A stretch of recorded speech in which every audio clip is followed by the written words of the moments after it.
Di awal mula, setelah menciptakan umat manusia, Tuhan juga menciptakan para penyihir. Ia membagikan sebagian kekuatannya kepada mereka dan menugaskan mereka untuk membimbing manusia atas namanya. Para penyihir menjalankan tugas ini dengan setia, namun seiring berjalannya ribuan tahun, manusia mulai membenci mereka dan akhirnya memburu mereka. Kisah kita berlanjut kepada Morgan, seorang penyihir berpengalaman, dan murid mudanya Adonis. Keduanya tampak tersesat di tengah gurun. Morgan mencoba mencari arah dengan peta kertas, sementara Adonis dengan santainya membuka Google Maps di ponsel buatannya sendiri. Morgan memperingatkan agar tidak menggunakan alat aneh itu karena mereka sedang diburu. Adonis pun menjelaskan bahwa ponselnya tak menggunakan sinyal biasa, melainkan sihir pemanggilan, sehingga mustahil bagi militer untuk melacak mereka. Adonis menggoda gurunya yang dianggap ketinggalan zaman karena masih mengandalkan peta, namun Morgan justru menegurnya. Ia mengingatkan Adonis untuk berhenti mengeluh. Adonis diam-diam bertanya-tanya sampai kapan mereka harus terus bersembunyi.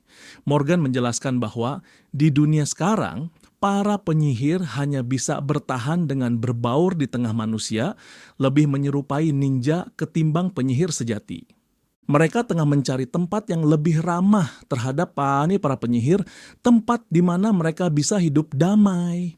Morgan berpikir mereka perlu menemukan sekolah untuk Adonis, namun Adonis malah berkata ia lebih memilih terus belajar darinya. Morgan menggoda Adonis, menuduhnya suka wanita lebih tua sebelum mereka melanjutkan perjalanan. Namun, belum jauh melangkah, sepasukan tentara mengepung mereka. Adonis bersemangat ingin bertarung, tetapi Morgan menahan dirinya, mengatakan bahwa ia masih terlalu muda dan belum siap.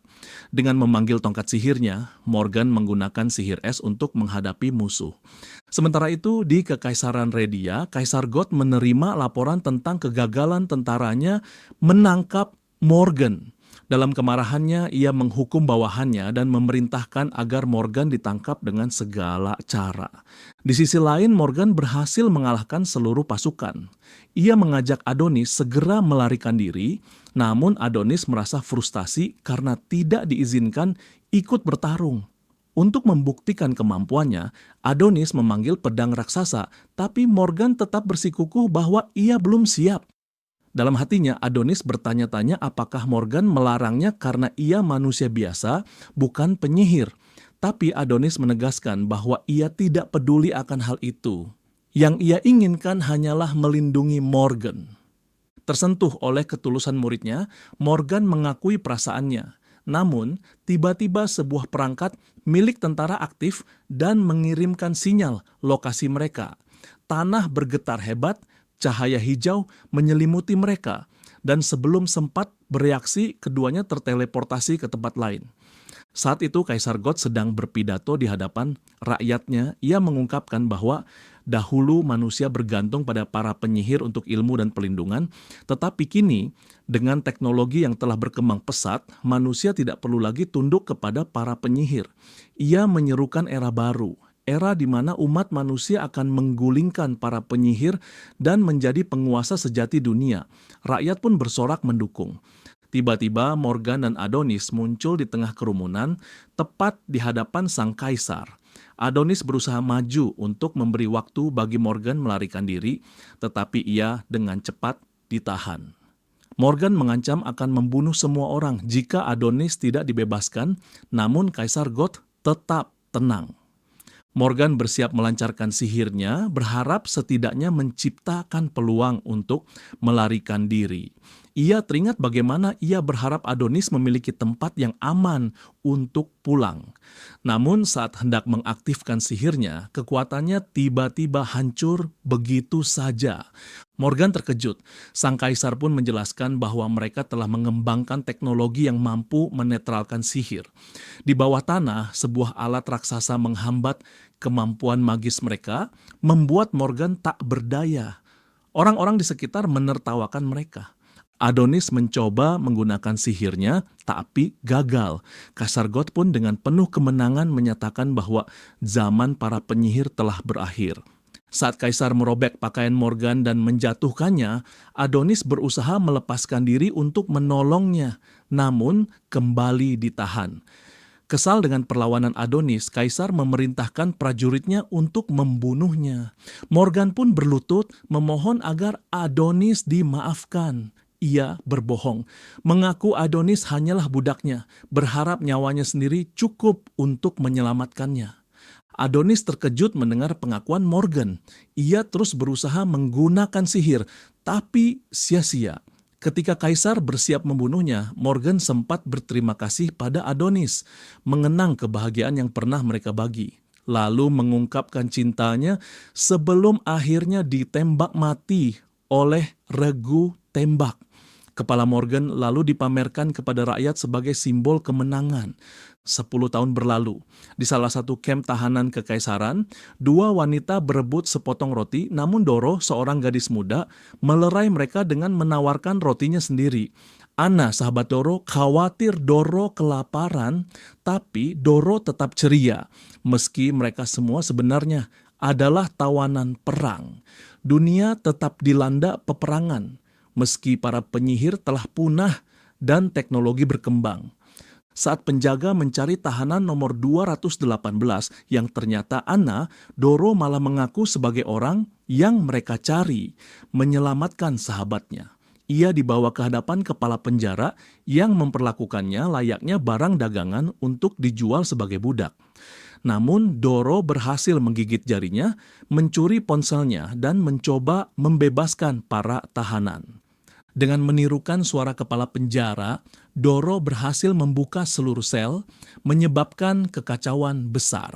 Saat melarikan diri, ia tak sengaja masuk ke ruangan rahasia dan membangunkan seorang pria yang disegel, Adonis. Adonis segera bangkit, melumpuhkan penjaga dengan cepat. Ia bahkan membebaskan Doro dari borgol. Di tempat lain, Direktur Yam dari Biro Keamanan Nasional menerima laporan dan mengutus eksekutifnya, EAK, untuk menangani masalah ini meski adiknya Yuki mengingatkan pentingnya situasi. Sementara kepala penjara panik mengetahui Adonis telah bebas.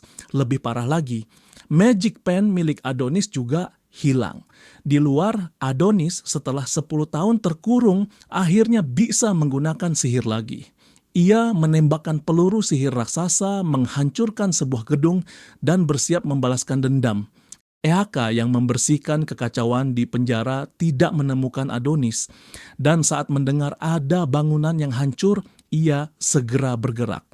Doro yang melihat kehancuran akibat ulah Adonis merasa bersalah telah membebaskannya. Adonis yang penuh amarah memanggil robot raksasa dan mulai mengamuk, menghancurkan kota. Seorang petugas mengira laporan tentang kehancuran hanyalah lelucon sampai sebuah mobil menghantam markasnya. Saat keluar, ia baru menyadari kengerian yang terjadi. Yam dan Yuki mengamati dari kejauhan dan mengonfirmasi bahwa Adonislah penyebab kekacauan ini. Mereka berencana menggunakan alat penekan sihir meski tak yakin alat itu masih berfungsi. Militer dikerahkan, namun tembakan mereka tak berarti apa-apa. Adonis membalas dengan menghancurkan bangunan dan melemparkan reruntuhan ke arah musuh. Meski 10 tahun disegel, Adonis tetap melatih sihir dalam pikirannya, membuat kekuatannya tetap utuh. Ia menganggap semua rakyat yang menikmati hasil dari kematian gurunya sama bersalahnya dan bertekad menghapus seluruh negeri. Ia memanggil 2 Gatling gun raksasa dan mulai menembaki musuh-musuhnya. Namun di tengah amarah dan balas dendamnya, Adonis merasa hampa dan akhirnya menangis. Saat itu, EAK melihat bahwa Adonis berada dalam genggaman robot raksasa. Jet-jet tempur dikerahkan mengebom Adonis tanpa memperdulikan korban sipil. Sebuah bangunan hampir menimpa seorang anak kecil, namun Doro berhasil menyelamatkannya tepat waktu. Ia merasa bersalah dan bertekad memperbaiki semua ini. Sementara itu, di istana, sang kaisar terbaring lemah karena penyakit yang tak bisa disembuhkan. Ia bertanya-tanya apakah semua ini adalah kutukan dari Tuhan, namun tetap menolak untuk menyesali dosa-dosanya. Ia bertarung melawan pasukan di darat, menghabisi mereka dengan kekuatan sihirnya yang luar biasa. Saat hendak menghabisi prajurit terakhir, Doro berteriak memintanya berhenti, mengatakan bahwa sudah cukup banyak korban yang jatuh. Ia tak ingin melihat lebih banyak orang tak bersalah terbunuh. Namun permintaan Doro malah membuat Adonis semakin marah. Ia mulai berpikir bahwa sebelumnya ia terlalu lunak membiarkan Doro hidup hanya karena berasal dari negara lain. Ia mulai mempertimbangkan untuk membasmi semua manusia saja. Saat Doro menyebut nama Morgan untuk menghentikannya, Adonis langsung tersulut emosi. Merasa nama gurunya tidak pantas disebut-sebut, Adonis mencurigai bahwa manusia mungkin hanya menggunakan Doro sebagai pengalih perhatian, tapi Doro akhirnya mengaku bahwa dirinya juga seorang penyihir. Awalnya Adonis tidak percaya bahwa masih ada penyihir yang hidup. Doro menjelaskan bahwa sebagian dari mereka memang selamat, meski harus berjuang melarikan diri dan tidak sempat menolong Morgan. Adonis tidak mau mendengar alasan itu hingga Doro memberitahunya tentang kemungkinan membangkitkan Morgan kembali menggunakan ingatan Adonis. Walaupun sulit dipercaya, Doro mengatakan ia datang jauh-jauh untuk menemukan Adonis demi tujuan itu. Saat Adonis hampir membunuhnya, ia melihat wajah Doro yang sekilas mengingatkannya pada Morgan, membuat emosinya runtuh dan ia menangis. Doro meyakinkannya bahwa ia tidak lagi sendirian. Namun tiba-tiba sebuah tembakan mengenai Doro, ia ditembak oleh Eaka. Dalam sebuah kilas balik diperlihatkan Doro kecil menyaksikan desanya dibakar habis saat para penyihir diserang mendadak oleh pasukan manusia. Mia, seorang penyihir, mengatakan bahwa mereka tidak bisa melawan karena alat anti-sihir telah digunakan. Sebelum dikalahkan, Mia menyuruh Doro melarikan diri dan menemui pemimpin mereka, Ophelia, dengan mengikuti bintang wahyu. Kembali ke masa kini, Doro yang sekarat berusaha memberi informasi penting kepada Adonis soal cara membangkitkan Morgan. Namun sebelum ia sempat menjelaskan lebih banyak, pasukan kembali menembaki mereka hingga Doro akhirnya tewas. Adonis dikelilingi tentara, menghentikan peluru-peluru yang ditembakkan padanya di udara, lalu membalikkan serangan itu dan membantai para prajurit. Eaka mencoba menyerang, tapi Adonis membelokkan tembakannya, memperbesar pelurunya, lalu membunuh Eaka dalam sekejap. Sementara itu, Yuki mendekati alat penekan sihir dengan niat mengaktifkannya. Namun, Direktur Theta menghadangnya, mengatakan bahwa mengaktifkan alat itu sangat berbahaya. Theta menjelaskan pada Yam bahwa alat tersebut mengeluarkan partikel beracun yang bisa memicu penyakit mematikan, sama seperti yang kini diderita oleh Kaisar. Theta menambahkan bahwa setelah para penyihir musnah, lingkungan dunia berubah sehingga partikel berbahaya itu tak lagi bisa terurai alami, membuat alat itu kini jauh lebih mematikan. Meski diingatkan, Yuki tetap keras kepala dan mengaktifkan alat tersebut. Adonis sempat menjatuhkan pena sihirnya dan Yam mendapat kabar dari Theta bahwa alat itu sudah berhasil dinonaktifkan sebelum sempat berfungsi penuh. Theta meminta Yam untuk segera fokus menghadapi Adonis, mengingat bahwa kekaisaran tidak boleh kalah dalam pertempuran ini. Saat Adonis berusaha mengambil kembali pena sihirnya, para prajurit diperintahkan untuk menyerang sebelum mereka sempat menembak sebuah gedung runtuh dan menghalangi pandangan mereka.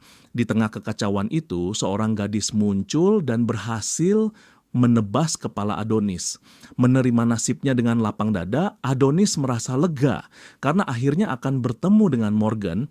Ketika debu mereda, gadis itu menunjukkan kepala Adonis kepada para prajurit yang langsung bersorak merayakan kematian musuh besar mereka. Namun ia memperingatkan semua orang untuk tidak cepat-cepat bersuka cita. Ia mengingatkan bahwa mereka masih harus mengamankan jasad Adonis dan mengevakuasi korban. Ketika seorang pejabat menawarkan untuk menyelidiki latar belakang prajurit yang membunuh Adonis, ia malah meminta mereka fokus mencari Yuki. Sementara itu, Thea dan Yuki tengah dirawat karena luka-luka mereka. Di istana, Kaisar menyampaikan pidato kepada rakyat menyalahkan Adonis atas bencana besar yang terjadi dan banyaknya korban jiwa. Ia mengakui tak mengerti bagaimana Adonis sebagai manusia biasa bisa menggunakan sihir. Meski merasa bertanggung jawab karena membiarkan Adonis hidup, Kaisar menegaskan bahwa kekaisaran akan tetap jaya berkat kekuatan ilmu pengetahuan dan militernya yang kuat. Di tempat lain, Ari, seorang murid, menonton pidato itu dengan perasaan campur aduk. Di sekolah, meskipun banyak siswa tewas dalam insiden tersebut, para guru tetap melanjutkan jadwal ujian. Beberapa siswa mempertanyakan mengapa Adonis berpihak pada para penyihir, dan para guru menganggap dia telah dicuci otaknya. Setelah kelas, seorang gadis mencoba membahas insiden itu dengan Ari. Namun Ari mengabaikannya. Ia kemudian mengunjungi lokasi tragedi untuk mengenang para korban dan menyesali tindakannya sendiri. Ia merasa bersalah karena saat kejadian, ia melarikan diri dan meninggalkan pacarnya yang akhirnya tewas. Meski benci pada dirinya sendiri, diam-diam ia mengakui ketertarikannya pada Adonis. Saat Ari termenung, ia menyadari bahwa wakil direktur OS sedang mengawasinya. OS menenangkannya dengan berkata bahwa ia tidak akan melaporkannya, namun diam-diam ia menghubungi bawahannya, Charmy, untuk memerintahkan penangkapan Ari karena dianggap telah terpengaruh teroris. Di sisi lain, saat para tentara menyelesaikan pemeriksaan di area bencana, laporan mengejutkan muncul. Tubuh Adonis yang ditemukan ternyata palsu, yang berarti Adonis masih hidup.